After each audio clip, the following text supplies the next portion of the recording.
الحمد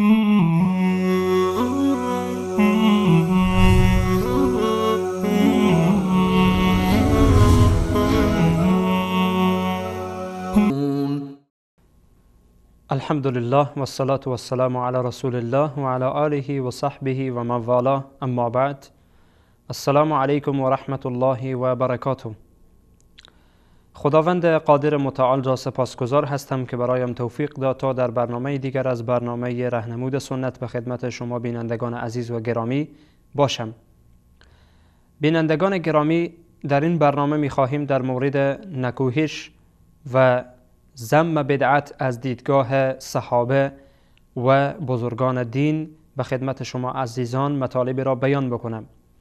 البته پاره از سخنان آنها را به خدمت شما عزیزان بیان می کنم، نه همه آنها را، چون اگر خواسته باشیم همه سخنان صحابه رضوان الله علیهم اجمعین و بزرگان دین، تابعین تبع تابعین و به همین ترتیب علمای بزرگوار مطالبی را در مورد ذم بدعت و نکوهش بدعت بیان بکنیم، فکر نکنم که در یک برنامه، بلکه در دو برنامه، بلکه در 100 برنامه بتوانیم همه اینها را از عهده همه بر بیاییم.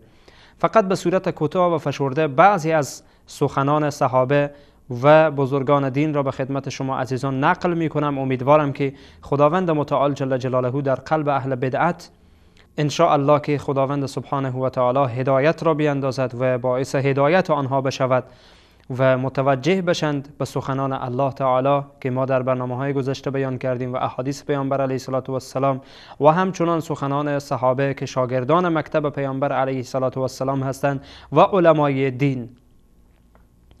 بینندگان عزیز و گرامی، از سخن حضرت ابن مسعود رضی الله تعالی عنه شروع می‌کنیم. حضرت عبدالله ابن مسعود رضی الله تعالی عنه می‌فرماید که اتبعوا آثارنا ولا تبتدعوا فقط کوفیتم.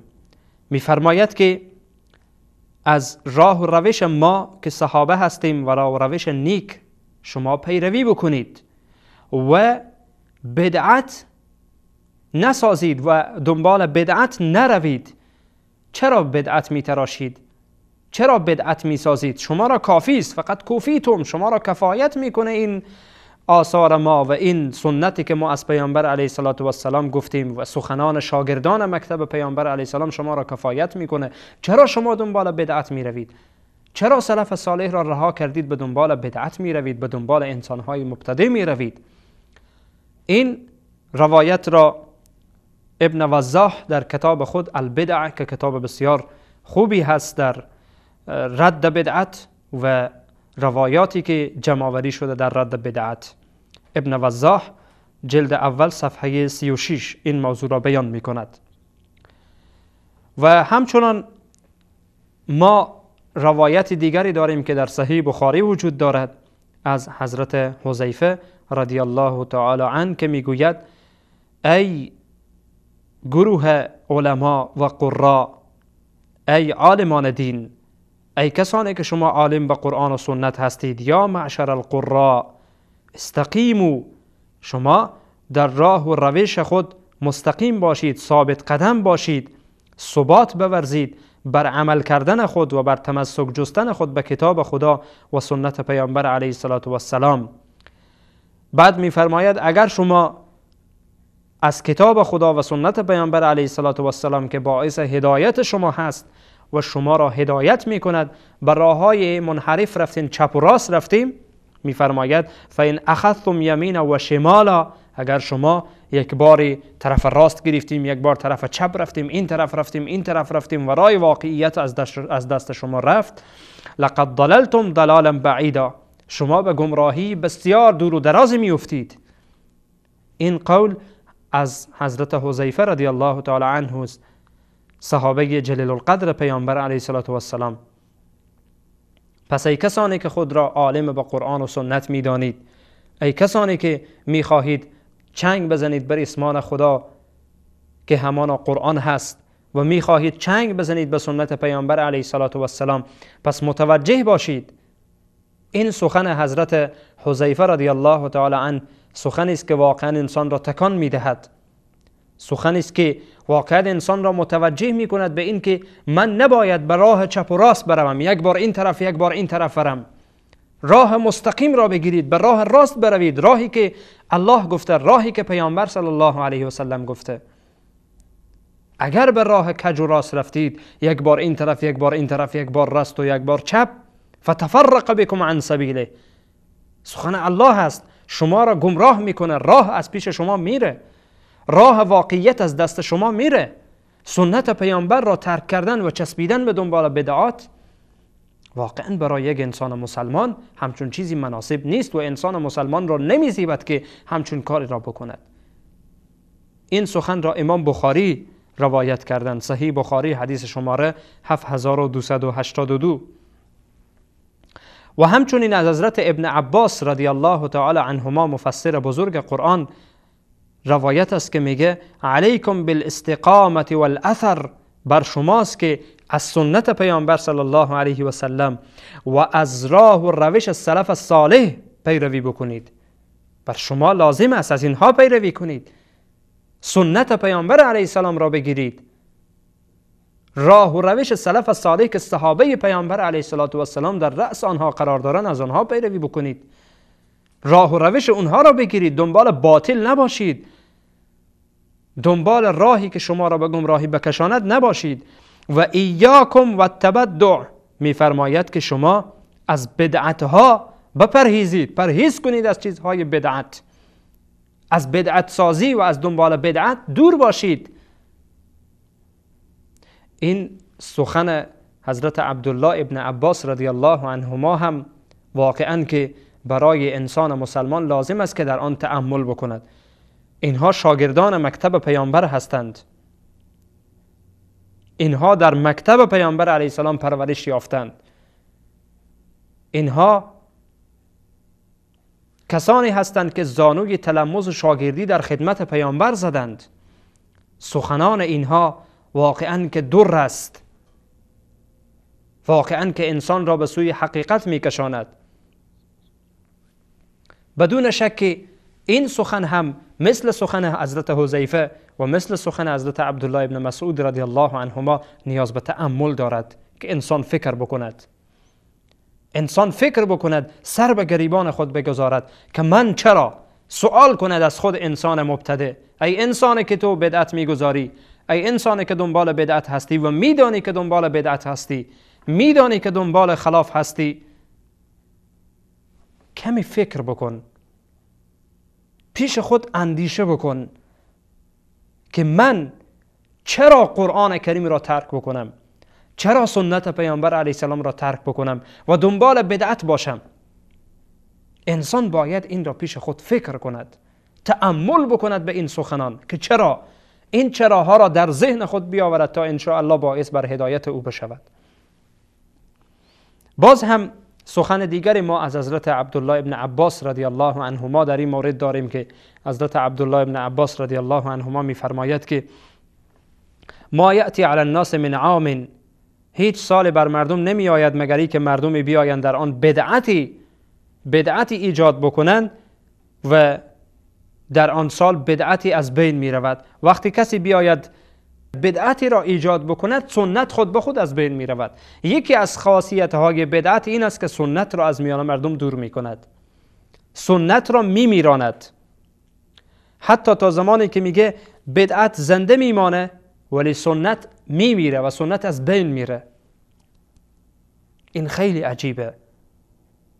در میان جامعه‌ای که ادعای پیروی از سنت پیامبر علیه السلام را بکنند، در میان جامعه‌ای که خود را امت پیامبر صلی الله علیه و سلم معرفی بکنند، بدعت زنده بماند ولی سنت از بین برود. ما امروز تقریبا این موضوع را مشاهده می کنیم در میان امت اسلامی.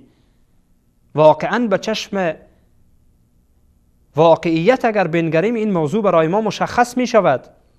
سنت های پیامبر صلی الله علیه و سلم یکی پس از دیگری در میان امت اسلامی از بین می رود و جای آنها را بدعات می گیرد.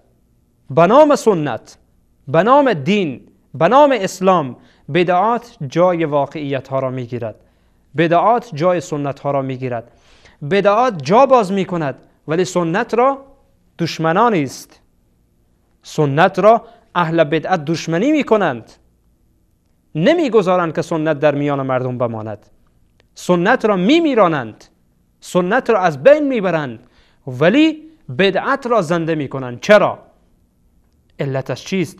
چون دل آنها میخواهد که در میان مردم حکومت بکنند. دل آنها میخواهد که در میان مردم مقام داشته باشند، عزت داشته باشند، شرافت داشته باشند. سنت آنها را میکوبد، ولی با بدعاتی که خود آنها میسازند جایگاه در میان مردم باز میکنند. ولی واقعا جای بس تعجب و جای بس تأسف برای امتی است، برای گروهی است که خود را امت پیامبر بگند، خود را اهل سنت پیامبر صلی الله علیه و سلم معرفی بکنند، ادعا بکنند که ما امت پیامبر هستیم، باز هم دنبال این گروه گمراه بروند، دنبال این مرشد گمراه بروند، دنبال این شیخ گمراه بروند، دنبال این آیت الله گمراه بروند. واقعا جای تعجب است، جای تأسف است برای امت اسلام که واقعیت و سنت پیامبر علیه السلام را ترک بکنند و دنبال یک عده انسانهای دجال و کذاب بروند، دنبال یک عده انسانهایی که به خاطر نفع دنیای خود و به خاطر اینکه دنیایی را به دست بیاورند مردم بیچاره را گمراه بکنند. حضرت عبدالله ابن عباس رضی الله عنهما میفرماید زمانی بر این مردم میآید که هر سالی که این مردم بدعتی را به وجود بیایند سنتی را میمیرانند، سنتی را از بین میبرند.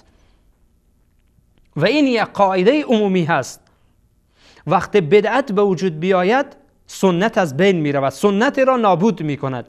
هر بدعت سنت را از بین میبرد و سنت را نابود میکند.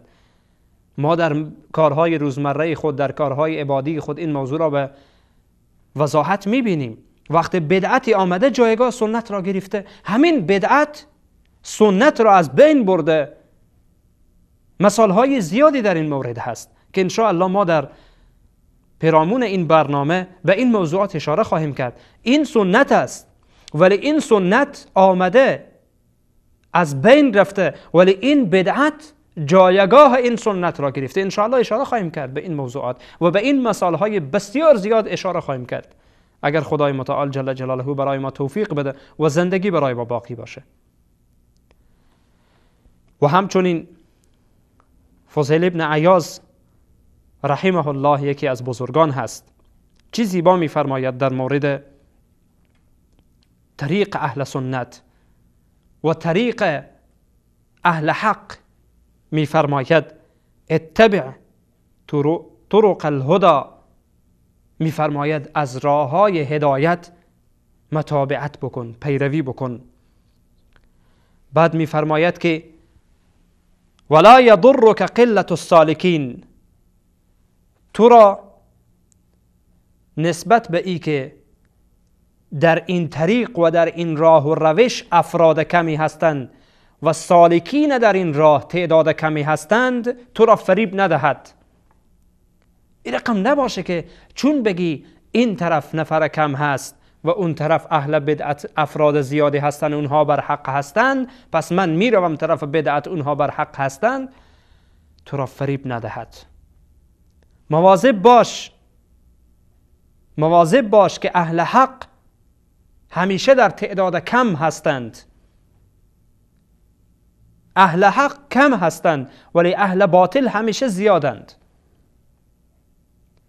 نباید چنین بشه که اهل بدعت چون زیاد هستند انسانی را گمراه بکند به این که چون اهل بدعت زیاد هستند بناهن منم میروم طرف اهل بدعت و اهل بدعت میشوم. این چیز در سنت پیامبر علیه السلام وجود ندارد. و حضرت فضیل ابن عیاض رضی الله تعالی عنه یا رحمه الله این موضوع را درست درک کرده. میگه اتبع طرق الهدى ولا یضرک قلة السالکین، طریق هدایت را تو پیروی بکن، اما ای که تعداد کمی در این راه قرار دارند به اونش توجه نکن، متوجه به این نباش که چرا تعداد کم هستند. بعد میفرماید از طرق گمراهی، از راههای گمراهی نجات پیدا بکن، خود را دور کن. راههایی که تو را گمراه میکند، راههایی که انسان را به سوی بدعت میکشاند، راههایی که به سوی گمراهی انسان را میکشاند، راههایی که مشخص است که اینها خلاف سنت پیامبر علیه السلام و خلاف قرآن کریم هست، خود را از آنها دور کن. ولا تغتر بکثرت الهالکین، میفرماید ولا تغتر بکثرت الهالکین، تو را این که کثرت اینها زیاد هست، اینها تعداد اینها زیاد هست و افراد اهل گمراهی زیاد هستند، تو را مغرور نکنند، تو را فریب ندهند. ای انسان مسلمان، اگر میبینی که در جامعه اهل سنت تعداد اندکی هستند، اهل سنت پیامبر، کسانی که از سنت پیامبر متابعت میکنند، اگر دیدی که اینها کم هستند ولی تعداد اهل بدعت زیاد هست، تو را این چیز به فریب نیندازد، تو را فریب ندهد، چرا که اهل حق اگرچه کم باشند ولی نصرت الهی و رضایت الهی همراه آنهاست. خداوند متعال جل جلاله از اهل بدعت راضی نمی شود، ولی از اهل سنت، ولی از کسانی که دنبال سنت پیامبر علیه السلام می روند، الله تعالی راضی هست. به مثالهای در این مورد اشاره خواهیم کرد. اجازه دهید که وقفه از اتاق فرمان بگیریم و انشاءالله بعد از میان برنامه و وقفه و خدمت شما عزیزان قرار خواهیم گرفت.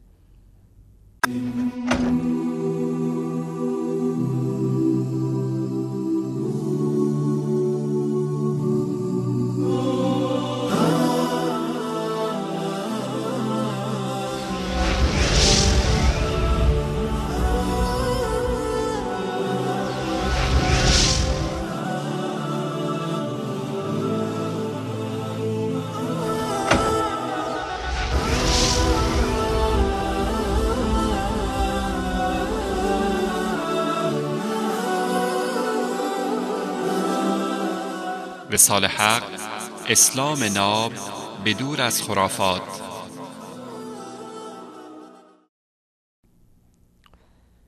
با عرض سلام مجدد به خدمت شما بینندگان عزیز و گرامی. بله بینندگان عزیز، ما قولی از فضیل ابن عیاض رحمه الله بیان کردیم که گفت وقتی که شما دنبال حق می روید، شما را نسبت به این که افرادش کم هست شما را فریب ندهد، و در این که اهل باطل اگر تعدادش زیاد هستند شما را فریب ندهد و گمراه نکند. بله، ما در میان جوامع خود، در میان جوامع اسلامی، در بعضی از جاها داریم، در بعضی از مناطق و مکانها هستند که اهل بدعت زیادند. وقتی برای شخصی گفته میشه که اینها اهل بدعتن، از اینها دوری بکن، میگه مگر نمیبینی تعداد اینها زیاد است؟ آیا میشود همه اینها گمراه باشند؟ بله میشود. این که تعداد آنها زیاد هست، این در واقع نمی شود دلیل بر این که آنها بر حق باشند. دلیل بر حق بودن آنها نمی شود. پیامبر علیه السلام با تعداد کمی از صحابه یک دنیای بار پیامبر علیه السلام دشمن بودند. مگر این دلیل بر این می شد که اهل مکه و قریش بر حق بودند و پیامبر علیه السلام که تعداد اندکی از صحابه بودند با ایشان، تعداد کمی از صحابه با پیامبر علیه السلام بودند و پیامبر تک و تنها شروع کردند، نعوذ بالله باطل بودند؟ مگر در قرآن کریم چقدر ما زیاد میبینیم که اکثرهم لا یعلمون، اکثرهم لا یعقلون، اکثرهم لا یؤمنون. الله سبحانه و تعالی زیاد میگه. کثرت، تعداد زیاد دلیل بر حق بودن انسان نمیتونه باشه. ما میزان داریم، ما ترازو داریم، ما معیار داریم. قرآن کریم و حدیث پیامبر علیه السلام بزرگترین معیار هست. هر کسی که در این دو ترازو قرار گرفت و برابر آمد، مهم نیست که این تعداد و این جماعت و این گروه کم باشن یا زیاد، قبول هستند.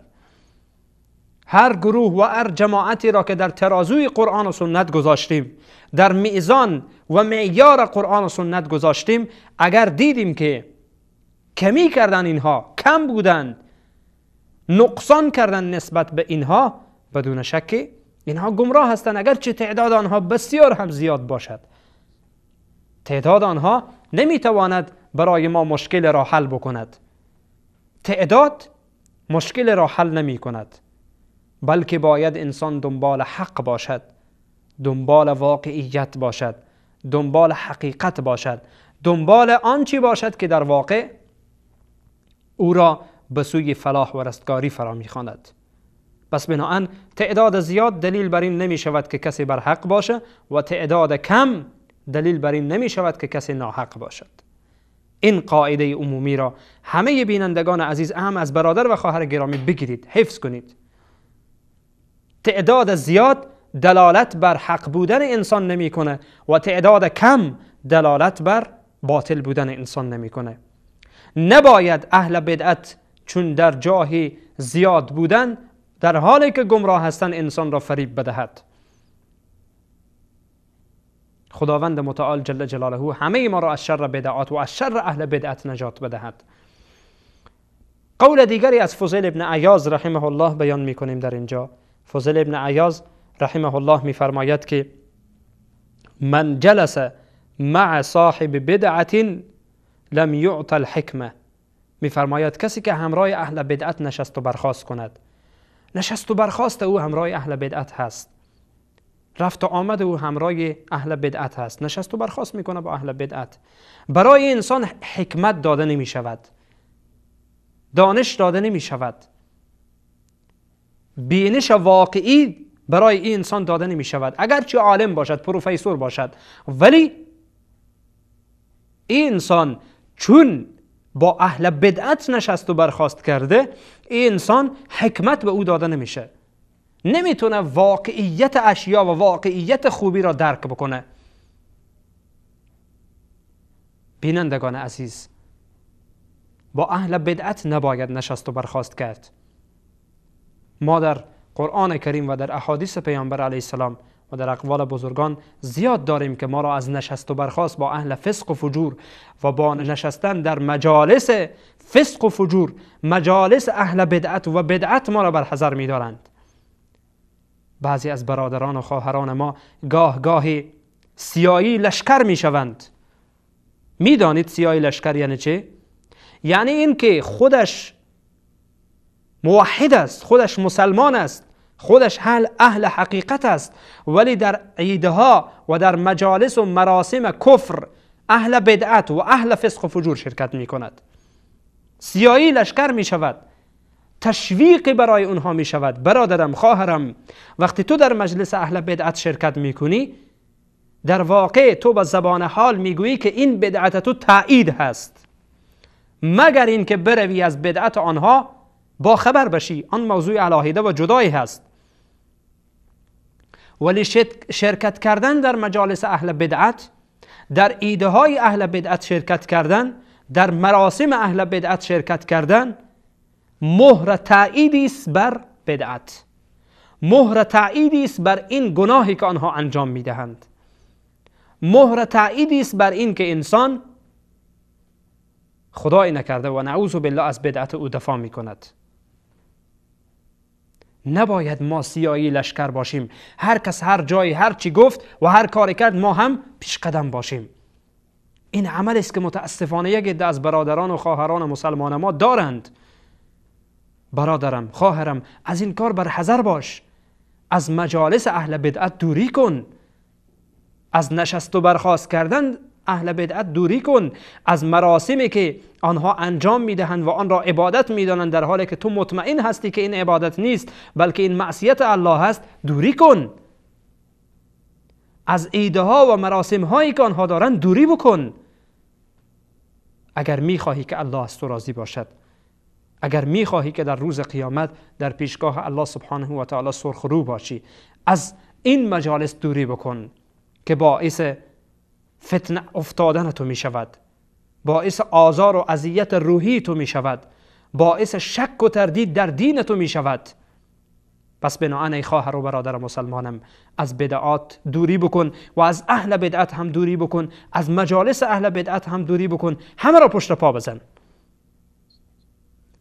این است راه حقیقت، این است راه صراط المستقیم که انسان از همه این بدیها، از همه این زشتی ها دوری بکند. الله سبحانه و تعالی برای امت اسلامی توفیق بدهد که از شر بدعات خود را بر حذر بدارند و به سنت پیامبر علیه السلام چنگ بزنند و الله سبحانه و تعالی توفیق بدهد برای امت اسلامی که از نشست و بارخاست با اهل بدعت و با اهل ضلالت دوری بکنند و با اهل سنت و با اهل واقعیت و با اهل حق نشست و برخاست بکنند که در دین آنها افسوده بشود، در عقیده آنها افسوده بشود، در اعتقاد آنها افسوده بشود و با واقعیت بیشتر پی ببرند. همه شما را به الله تعالی میسپارم. خداوند سبحانه و تعالی یار و مددگارش همه من و شما باشد تا برنامه بعدی. السلام علیکم و رحمت الله و برکاته.